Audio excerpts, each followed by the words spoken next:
এই যে এবার রমজান ঢুকলো, দ্বিতীয় রমজানে আমি দেখলাম যে কিছু অসুবিধা হচ্ছে। আমি আমার ইউটিউবটাকে ডিসেবল করছি, বুঝেন কথাটা। এরপরে আমি কিছু মানুষকে নসিহত করছি, আপনাদেরকেও বলতেছি জীবনে কোনো কোনো সময় এই অনলাইন থেকে অফলাইনে আসার দরকার আছে কিনা। না পুরাটা জীবনই অনলাইন হবে? হাসছি, খাচ্ছি, দাচ্ছি, হ্যাঁ, গোসল করছি, সব কি অনলাইন? তা আল্লাহর জন্য কোনটা? এগুলা থেকে আপনি বলবেন আমরা এই কয়েকশো মানুষ এটা দিয়ে কি হবে, এই বক্তব্য দিয়ে বলেন না, এইভাবেই শুরু হবে। আপনি আপনাকে দিয়ে, আমি আমাকে দিয়ে শুরু করব যে আমি আমার জীবনের সময় কতটুকু, স্ক্রিন টাইম কতটুকু হবে, এটা যুবকরা, তরুণরা নিজের চোখের হেফাজতের জন্য, জীবনের জন্য, জ্ঞানের জন্য আপনাকে আমাকে এটা কি করতে হবে, এটাকে একটা সীমাবদ্ধ সময়ের মধ্যে নিয়ে আসতে হবে। সাথে সাথে আপনি যতক্ষণ সময় কাটাবেন, কি উদ্দেশ্যে কাটাবেন। সুতরাং আমরা যদি কখনো কোনো জায়গায় ফেসবুকে বা যেগুলো ব্যবহার করেন সেখানে কিছু লাইক দেন, শেয়ার দেন, আপনি লিখেন, তাহলে উদ্দেশ্য কি থাকবে যে আমি আমাকে যাচাই করে নেব যে আমার আসলে এটার দ্বারা কি উদ্দেশ্য হাসিল হবে। এটা কি শুধুই লাইক বা কিছু পাওয়ার জন্য বলছি, না আমি এখানে এই প্রথম কথায় চলে আসতে হয় যেটা আমি লিখে নিয়ে আসছিলাম, যেটা হয়তো বলতাম যে ইসলামের যে কোনো কাজের প্রথমেই আপনাকে দুইটা কথা বলতেই হবে, তাকওয়া আর ইখলাসের কথা। আল্লাহ রসুলের অধিকাংশ বক্তব্যে, প্রায় সকল বক্তব্যে এই বিষয়টা আছে, ইয়া আইয়ুহান নাস ইত্তাকুল্লাহ, মানুষজন আল্লাহকে ভয় করো। এই জন্য আমাদের আল্লাহকে ভয় করা এবং ইখলাস, যে আমি কেন এটা দিচ্ছি, এটা কি কোনো অমুসলমানকে মুসলমান বানাবে, দিনের কোনো সঠিক জ্ঞান দিবে, নাকি আমার ভাইদের মধ্যে যদি কেউ বিভ্রান্তি থাকে তাহলে সে শুদ্ধ পথে আসবে, নাকি ইমানদার যারা আসে তাকে আরো উজ্জীবিত করবে, কোন উদ্দেশ্যে আমি এটা করছি, উদ্দেশ্যটা আমার ঠিক করে নেওয়া। এই ক্ষেত্রেও আপনার আর কি লাগবে বলে সোহবত লাগবে। কি সোহবত? একটা হচ্ছে শায়েখের, উস্তাদ, পীর বুজুর্গের সোহবত, আরেকটা হচ্ছে বন্ধু বান্ধবের মধ্যে এমন একটা সার্কেল থাকবে যে আপনি যখন কথা বলবেন, কিছু লিখবেন, একটু যাচাই করে নেবেন, তার সাথে কথা বলে নেবেন যেটা আমি দিতে পারি কিনা। আমরহুম শুরা বাইনা, আমরা নিজেদের মধ্যে কি করব, বিষয়গুলোকে একটু মশওয়ারা করে নেব।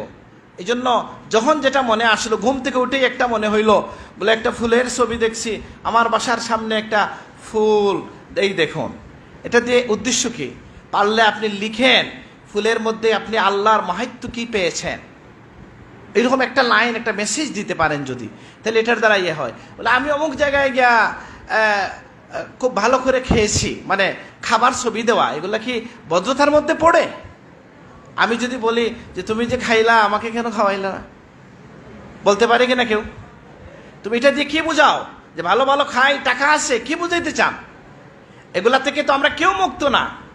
তো যাই হোক, এটা বৈশ্বিক পরিস্থিতি না, এটা আমাদের নিজেদের মধ্যে যে পরিস্থিতি তৈরি হচ্ছে, অহেতুক কাজ, এটা থেকে আমরা বেঁচে থাকবো।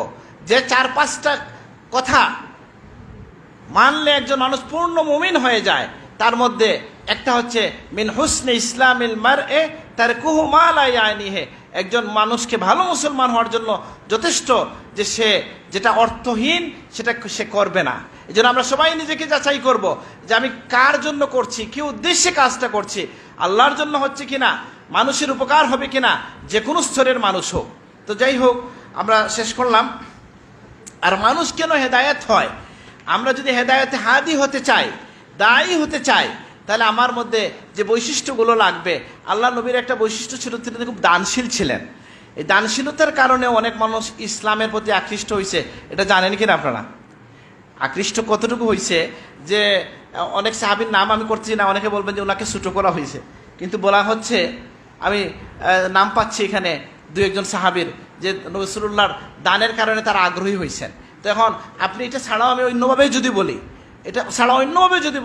আমাদের বড় সাহেব একটা কথা বলেন যে রাসূলুল্লাহর এই হাদিসের উপর যদি আমরা আমল করতাম, কোনটা, যে মানুষ সাবান হয়ে ঘুমায় আর আশেপাশের 40 ঘরে মানুষ কেউ একজন উপোস থাকে, তাহলে তার ইমান, এটাকে ব্যাখ্যামূলকভাবে অনুবাদ করতে হবে কি, যে সে লা ইউমিনুকে আমরা বলবো তার ইমান কামেল না। এখানে কথা বললে অনেকক্ষণ বলা যায়, সেটা আমি বলছি না এখন। তো বড় সাহেব যে মেসেজটা আমাদেরকে দিছিলেন, বলছিলেন যে দেখো, যে আল্লাহ রসুল যে ফরমাইলেন যে কোনো অভুক্ত মানুষ রেখে কেউ যদি তৃপ্ত হয়ে খেয়ে ফেসবুকে ছবি ছাইড়া, এটা আমি লাগাইলাম আর কি, বুঝেন নাই? ডিনার করে ফেসবুকে ছবি দিয়ে ঘুমিয়ে যায়। তো নবীজি বলতেছেন তার ইমানের মধ্যে খতরা আছে। বুঝেন নাই? বা লা ইউমিনু বলছেন রাসূলুল্লাহ যে ইমান নাই। তাহলে বলেন এটার উপর যদি আমরা আমল করতাম, বড় সাহেব বলছিলেন এইভাবে যে তাইলে আমাদের সমাজে তথাকথিত বামপন্থীরা এত মিছিল নিয়ে বের হওয়ার সুযোগ পাইতো না, যে কেউ খাবে কেউ খাবে না, তা হবে না তা হবে না, মিছিল দেয় না। ইউনিভার্সিটিতে আসাদ চৌধুরী আমাদের সাথে কথা বলে বলছেন কি, কবি আসাদ চৌধুরী, যে রুহুল আমিন খানকে বলছেন ভাই সাহেব এমন একটা সময় ছিল যে আমরা নিজেদেরকে ভালো ছাত্র প্রমাণ করার জন্য আমরা বামপন্থায় যোগ দিতাম, যে মেধাবী মানুষের জন্য তা ত্যাগী, নিঃস্ব মানুষের জন্য, কৃষকের জন্য, যারা অন্তপ্রাণ, যারা বলে কেউ খাবে না, কেউ খাবে কেউ খাবে না, তা হবে না তা হবে না, এই যে কথা, এই সুন্দর স্লোগানের আপনার মোহে কত মানুষ তার ইমান হারিয়ে ফেলেছে। এখানে আমাদের দায়ী যারা আমরা আসি, আমরা যারা নিজেদেরকে আলেম বলি, আমাদের এখানে দায় আছে যে আমরা আমাদের আখলাক দিয়ে, চরিত্র দিয়ে, দানশীলতা দিয়ে রাসূলুল্লাহ যে আজওয়াদুন নাস ছিলেন সেই ফয়েজটা আমরা গ্রহণ করতে পারি নাই।